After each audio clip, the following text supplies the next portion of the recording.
कहा जा रहा है कि वो नफरत फैलाने वाली कुछ तकरीर मंच से की जा रही है, जैसे कांवर को लेकर के आपने की थी। नहीं, मैंने तो तारीफ की थी, लेकिन अब तकरीर के आधे हिस्से को अगर आप दिखाएंगे तो एक अलग बात है। मैंने तो उसमें यही कहा था कि हमें कोई एतराज़ नहीं है, हमें कोई एतराज़ ना ही हमारे समाज के किसी एक सिंगल आदमी ने एतराज़ किया। हमें खुशी है इस बात की, ये देश हम सब का है। जितना आकाश भाई का है उतना ही मेरा भी है, जितना योगी जी का उतना ही मेरा भी है। तो फिर इस देश के अंदर दो तरीके का कानून क्यों है? भाई आपने देखा कि एक महिला अस्पताल के एक कोने में अपने परिवार के लिए दुआ कर रही थी, नमाज पढ़ रही थी, उसको भी टीवी चैनलों पे चलाया गया। आपने देखा भाई नमाज पढ़ने के लिए हमको 1 घंटे 2 घंटे नहीं, साइड में भी पढ़ते हम लोग। कभी रोड पे नमाज नहीं पढ़ते, रोड पे भी पढ़ते तो किनारे पढ़ते, लेकिन उसको इस तरीके का मुद्दा क्यों बनाया जा रहा है? भाई हम भी आपके भाई हैं, आप हमको क्यों अपना भाई नहीं समझ रहे हैं? हम तो हमेशा आपको अपना भाई समझे। भाई हमारी तो कोई पार्टी नहीं थी ना, कांग्रेस पार्टी थे जिसके सदर ब्राह्मण थे, हाँ, तो हम तो हमेशा आपके साथ थे।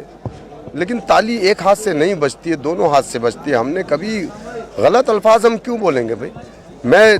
मुझे पढ़ाया हिंदू टीचरों ने, मेरे दोस्त बहुत सारे क्लास फेलो हिंदू, हम कारोबार भी उन्हीं के बीच में करते हैं। हम ऐसी बात क्यों कहेंगे कि नफरत फैले? हाँ, ये बात हम ज़रूर कहते हैं कि हमारे साथ जो नाइंसाफ़ी हो रही है, ये नाइंसाफ़ी नहीं होनी चाहिए। और वो नाइंसाफ़ी आज से नहीं 75 सालों से हो रही है, चाहे वो कांग्रेस की हुकूमत रही हो, चाहे समाजवादी की, चाहे बीएसपी की, चाहे बीजेपी की। जुल्म का शिकार अगर कोई रहा है तो मुसलमान रहा है, ये बात छुपी नहीं है। भाई ठीक है, कोई कानून अगर है, कोई कानून को फॉलो नहीं करता है, आप पनिश करिए ना उसको, ये कौन मना कर रहा है उसके?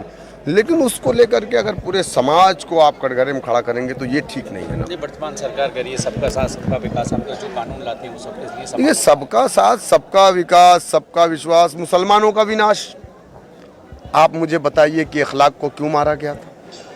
बताइए आप। पिलखुआ में हापुड़ में पिलखुआ में कासिम को क्यों मारा गया था? आप बताइए मुझे। मैं भी गाय पालता हूँ, मेरे पास 4 गाय है, और मुझे तो डर लगता है कि अगर कहीं अपनी गाय को मुझे डॉक्टर के पास भेजना हो तो ऐसा ना हो कि लिंचिंग हो जाए मेरी। ऐसा नहीं है मेरे भाई।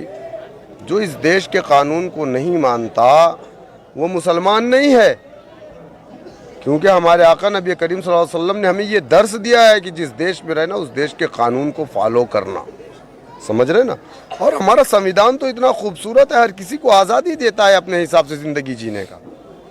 जहाँ मंदिरों से हर हर महादेव की आवाज़ आती है, वहीं मस्जिदों से अल्लाहू अकबर की आवाज़ आती है। इतना खूबसूरत देश कहाँ मिलेगा आपको? लेकिन उसके बाद लोग इस तरीके की बात करते हैं, गलत है। मेरी तकरीर को पूरी देखिए ना, आधी क्यों चलाते हैं? मुझे ज़बरदस्ती मीडिया में ट्रोल किया जा रहा है, मेरा बाजा बजाया जा रहा है। ऐसा मत करिए प्लीज़। आप लोग मुझे ऐसा करके ज़बरदस्ती लोगों की निगाह में, कल के मेरे साथ कोई घटना हो जाएगी, कौन जिम्मेदार होगा? आप बताइए मुझे। मेरे पास कोई सिक्योरिटी नहीं रहती, मैं अकेला चलता हूँ, हाँ, तो कल के कोई घटना हो जाए, मैं पूरे प्रदेश में रात बिरात चलते रहता हूँ। भाई कल के कोई आ जाए सन की आदमी, इस तरीके की चीज़ें चला करके एक नफरत पैदा की जा रही है ना। मैं तमाम लोगों से अपील करूँगा इस तरीके की बात ना करें। मेरी तकरीर को पूरी देखें आप जी। हम अपने इंसाफ के लिए लड़ रहे हैं, हमको राइट है।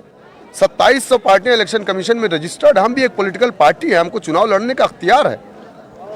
तो हम चुनाव के मैदान में हैं भाई, हम अपनी बात रख रहे हैं। हमारे साथ जो नाइंसाफ़ी हुई उसकी बात हम रख रहे हैं। हम क्या गलत कर रहे हैं? शौकत जी, थोड़ा सा हट के सवाल, शिवपाल यादव फिर से समाजवादी पार्टी में आ गए। देखिए, समाजवादी पार्टी हो या कांग्रेस पार्टी हो, मुझे नहीं लगता है कि इनको किसी भी हकीम को आप दिखा लीजिए या कोई भी माजून खिला दीजिए, ये दोबारा खड़े हो पाएंगे। मुझे नहीं समझ में आता है। समझ रहे हैं? शिवपाल जी को इन्होंने पहले भी लिया था विधानसभा के इलेक्शन में। शिवपाल जी से मेरे बहुत अच्छे ताल्लुकात हैं, मैं जाता हूँ, 1-1 घंटे बैठता हूँ। शिवपाल जी बहुत अच्छे लीडर हैं। विधानसभा के इलेक्शन के बाद क्या हुआ? तब भी तो अखिलेश यादव जी जाकर के उनका पैर छुए थे, कहा था चाचा भतीजा एक हो गए। फिर वही हुआ। अब देखिए, इंतज़ार कीजिए कितने दिन के बाद फिर उनके साथ बदतमीजियाँ होती हैं। मैं तो चाहूँगा भाई अच्छी बात है, परिवार एक हो जाए, लेकिन आप ये सोच लीजिए शिवपाल जी के जाने से समाजवादी पार्टी में जान आ जाएगी तो मुमकिन नहीं।